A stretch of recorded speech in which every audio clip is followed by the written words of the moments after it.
There's a fundamental assumption we all make about farming. It's so basic we don't even think about it. Oh, yeah. You assume the ground is, solid, stable. Right. Terra firma. Exactly. You park a tractor on it, you come back in an hour, and the tractor's still there, you plant a tree, and it stays where you put it. It's sort of implied in the very concept of agriculture. It is. Yeah. But today, we are throwing that assumption completely out the window. We're looking at a stack of sources, agronomic protocols, management manuals, and some really dense research papers from 2025 and 2026 that describe a type of farming where ground is actively trying to disappear. And trying to dissolve your crop while it's at it. We're diving into oil palm cultivation on tropical peatlands. And honestly, reading through these guides, farming feels like the wrong word. It feels more like crisis management on a giant acidic sponge. That is essentially what it is. I mean, the mission outlined in these documents is incredibly ambitious. They're trying to engineer a system that produces a site yield potential of 30 tons of fresh fruit bunches per hectare. 30 tons. But they're trying to do it in an environment that is, waterlogged, chemically hostile, and just physically unstable. So the question is, how do you take a tree that weighs tons and get it to thrive on a surface that feels like a waterbed? We've got some wild solutions to cover today. Yeah. Things called water management trinities, hole-in-hole planting, and my absolute favorite, the mechanical buffalo. It sounds like science fiction, but it's just really, really hardcore agronomy. It's a mix of hydrology, chemistry, and biology all fighting against physics. So let's start with the nature of the beast. When I hear peat, I usually think of, Scotch whiskey or maybe potting soil. It sounds nice and organic. Sure, that's the common idea. But the soil profiles in these manuals describe something pretty terrifying for a farmer. Yeah, forget potting soil. In this context, peat is defined as an organic matrix. It's essentially rotting wood, leaves, and vegetable matter that's accumulated over thousands of years because it was underwater and couldn't decompose. So it's just old swamp. A very, very old swamp.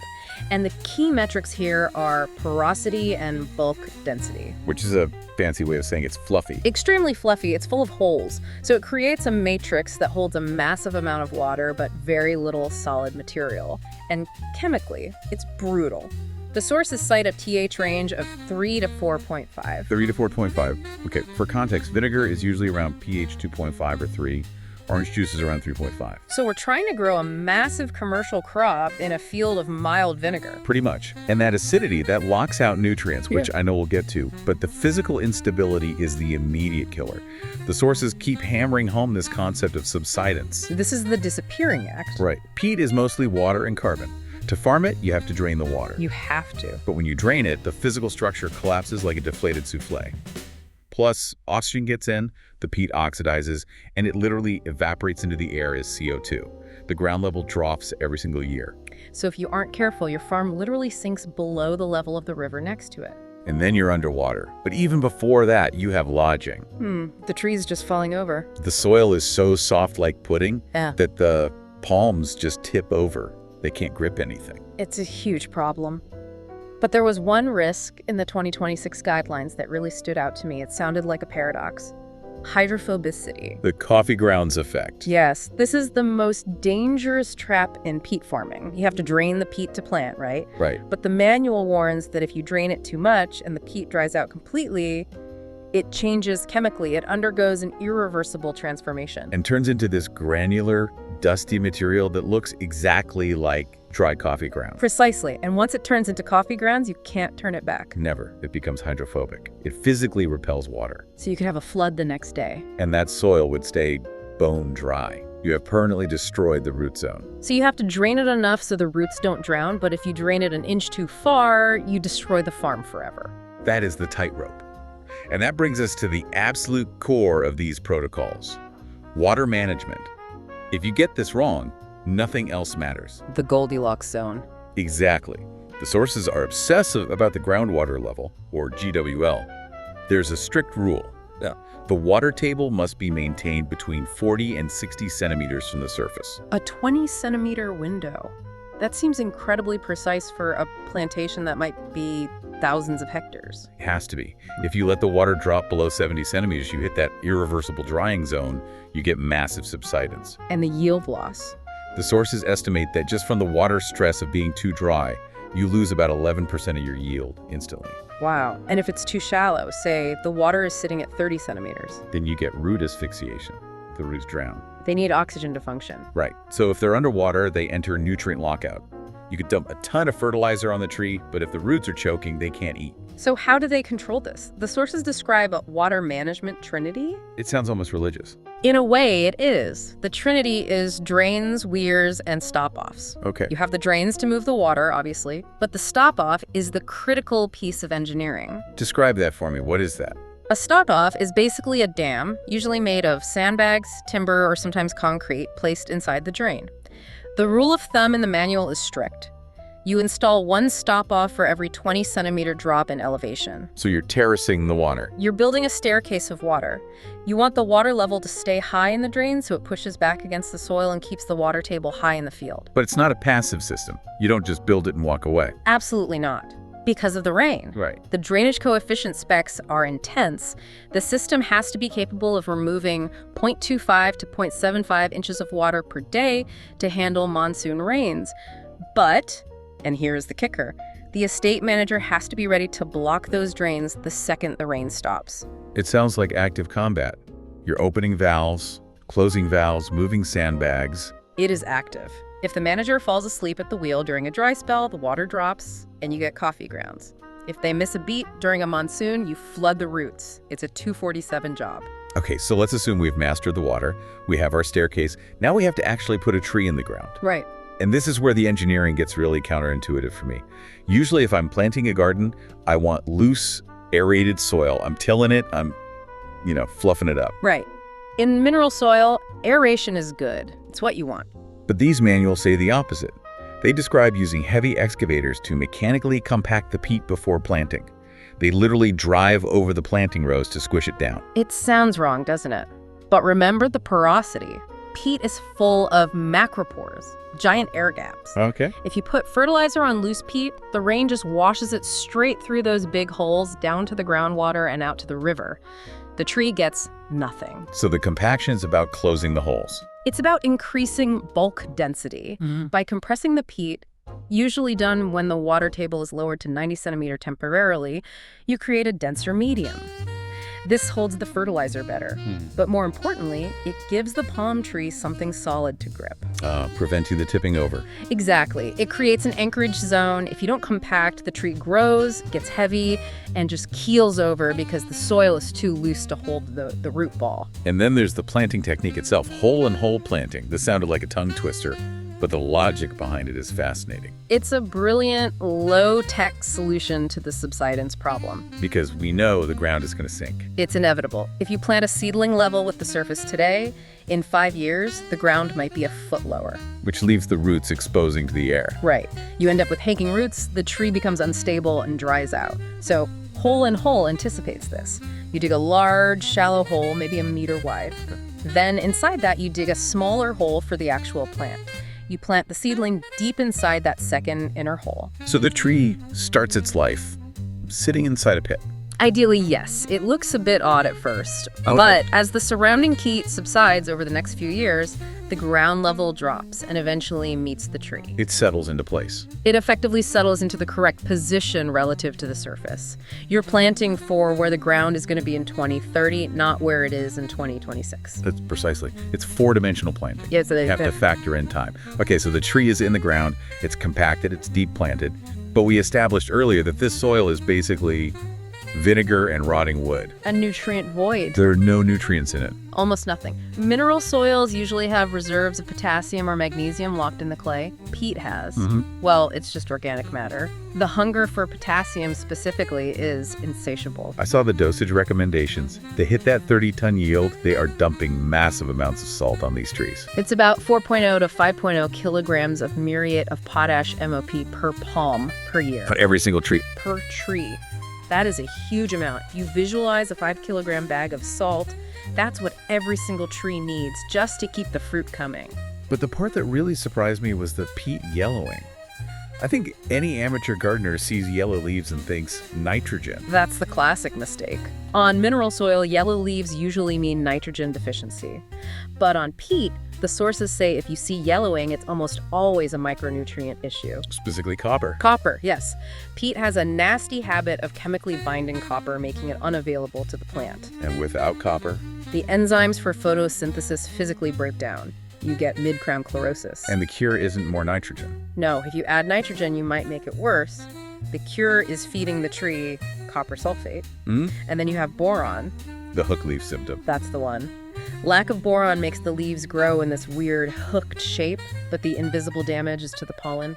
Boron deficiency makes the pollen sterile. So the tree can't reproduce. The fruit bunches rot or don't form at all. And here's the chemistry trap the manuals warn about. There's an antagonistic relationship between nitrogen and boron. Reading what?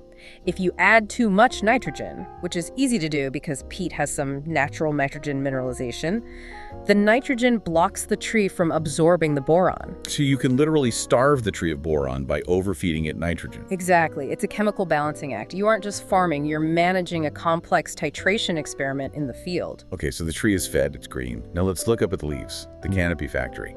I always assume that since leaves are basically solar panels, more is better. In a forest, sure, but in a plantation, efficiency is king. The 2025 research paper in our stack was incredibly specific about frond retention. They identified a magic number. 40 to 48 fronds per tree. Not 39, not 50. No, 40 to 48. Why is that window so specific? It's the trade-off between photosynthesis and shading. If you have fewer than 40, you don't have enough solar panels to produce the sugar needed to fill the fruit. Your bunches stay small. And if you have more than 48? You create self-shading.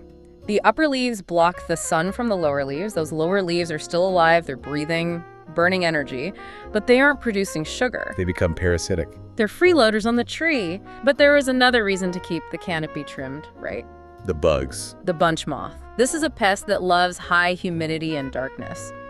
If you let the canopy get too dense, say 60 fronds, you create a humid microclimate that is a perfect breeding ground for the bunch moth. So pruning isn't just about light, it's about sanitation. Exactly, you're building a hostile environment for the pests. Speaking of bugs, this is my favorite part of the deep dive. The living workers. Yes. I had no idea how much this massive industrial crop relies on a single tiny weevil. Elaedobius camerunicus, the unsung hero. The oil palm is not effectively wind-pollinated. It needs an insect to move pollen from the male flower to the female flower. But on peat, these weevils lay they. Struggling is probably fairer. Peat plantations are naturally cooler and more humid than mineral soil estates. That dampness suppresses the weevil population. And low weevils mean poor pollination. Right, you get parthenocarpic fruit, which is seedless fruit. It doesn't produce oil. It's basically useless. So the manuals describe a protocol called hatch and carry. It sounded like a sci-fi movie. They are farming the bugs. It's bioaugmentation. Workers go out into the field, collect male flowers that are infested with weevil larvae, and bring them back to a hatchery, basically a shed with controlled boxes. So they let the weevils hatch in safety, away from predators and rain. And then they soup them up. They do. They take the adult weevils and spray them with a mix of high-viability pollen and talcum powder. Imagine coating the bugs in sugar. Then, they carry them back out to the field in containers and release them directly onto the female flowers. They are hand-delivering the pollinators. It's an Uber ride for the weevils. And the data is clear. It boosts fruit set by over 15 to 21%. That is a massive return on investment. But this creates a huge conflict, doesn't it? Because you have other bugs you want to kill. That is the dilemma. The sources have big red warning boxes about this. If you use broad-spectrum insecticides like cypermethrin to kill pests, you are nuking your weevil population. You're killing your own workforce. Total devastation. So the protocols emphasize using targeted bioinsecticides only. You have to be incredibly disciplined. Speaking of the bad guys, termites. I usually think of termites eating my deck or maybe an old log. I don't think of them killing a live, wet palm tree. On peat, termites, specifically the Coptoterm species, are a nightmare. Remember, the soil itself is full of wood and cellulose. It's a termite paradise. Oh, yeah. They tunnel up from the ground into the palm trunk and eat the apical meristem, The heart of the palm. the growth point. Once they eat that, the tree is dead, and it happens fast. The protocol demands a 100% census. Which means? It means a human being has to physically walk up to and inspect every single tree on the estate, every single month. You can't just spot check. No, that is an insane amount of labor. It's the only way. If they find a hit, they have to apply a chemical barrier, usually fipronil, immediately. But termites are manageable compared to the silent killer. Ganoderma. This is a fungal disease. And on peat, the scary thing is that there is no cure. Nothing. Once a tree shows symptoms, the rotting base, the yellow leaves, it's already dead. So what do the manuals say to do? Quarantine. Trench warfare. They describe digging isolation trenches, huge ditches, 4 meters by 4 meters around the infected tree. You're digging a moat around it. You are severing its roots from the neighbors. You are sacrificing the tree to stop the fungus from traveling through the root system to the next palm. It's brutal, but necessary. Okay, let's bring this all together. We've managed the water stairs, we've compacted the soil, we've spoon-fed the tree copper, we've hatched the weevils, and we've dug moats around the sick trees. And we have achieved the goal. 30 tons of fruit per hectare, a massive harvest. But now you have to get it out. And this brings us back to the sponge problem. You can't just drive a Ford F-150 or a standard tractor in there. It would sink to the axles in 5 minutes. The ground pressure is the constraint. A standard farm tractor exerts about 2.2 kilograms of pressure per square centimeter. That just tears up the peat. And gets stuck. So the industry invented the mechanical buffalo. I love the name. It's a specialized transporter. It uses extremely wide, high flotation tires or tracks to spread the weight out. The source notes it exerts only 0.84 kilograms per square centimeter of pressure. Wait, 0.84, that's incredibly low. A human foot is what, like 0.5 or 0.6? It's comparable to a human footprint. This machine, carrying a ton of fruit, puts less pressure on the ground than a standard car. It literally floats over the peat. And it has a hydraulic grabber. Yes. Peat is hard to walk on. Asking workers to carry 30-kilogram fruit bunches on their shoulders through a sponge is slow and dangerous. The buffalo grabs the fruit and loads it. Speeds up the logistics immensely. And speed is everything here. It is. The sources highlight the harvest interval, 7 to 10 days. If you miss that window, the fruit overripens. The loose fruits fall into the muck and are lost. And the quality crashes. But worse, the free fatty acid levels in the oil spike. Yeah. Exactly. If you can't move fast, you lose money.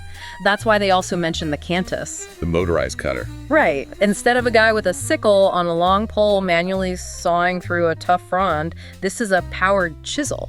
It doubles the harvester's output from 1 ton to over 2.2 tons a day. You need that advantage. On difficult terrain like peat, you need that mechanical advantage just to keep up with the ripening cycle. You know, when you stack all of this up, the water gates, the copper sulfate, the weevil hatcheries, the floating tractors, it fundamentally changes how I look at a bottle of cooking oil. It really should. High yields on peat aren't an accident of nature. Nature actually wants that peat to go back to being a swamp forest. So these yields are a triumph of engineering against nature. Completely. It feels less like a farm and more like a life support system. That is the perfect synthesis. Yeah. You are fighting physics with compaction, you are fighting chemistry with micronutrients, you are fighting hydrology with weirs, and you are manipulating biology with the weevils. And the margin for error is 0. That's the yield gap mentioned in the intro. The difference between a plantation getting 15 tons and one getting 30 tons isn't usually luck. It's discipline. Did you adjust the weir when the rain stopped? Did you do the termite census? Did you release the weevils on Tuesday? If you miss one step, the system crashes. The whole thing relies on constant human intervention. That is a hell of a thought to leave you with. Next time you see a palm tree, don't just see a plant. Imagine it balancing on a sponge, kept alive by a team of engineers and a box of bugs, fighting to keep the ground from disappearing beneath it. Thanks for diving deep with us. Always a pleasure. We'll see you on the next Deep Dive.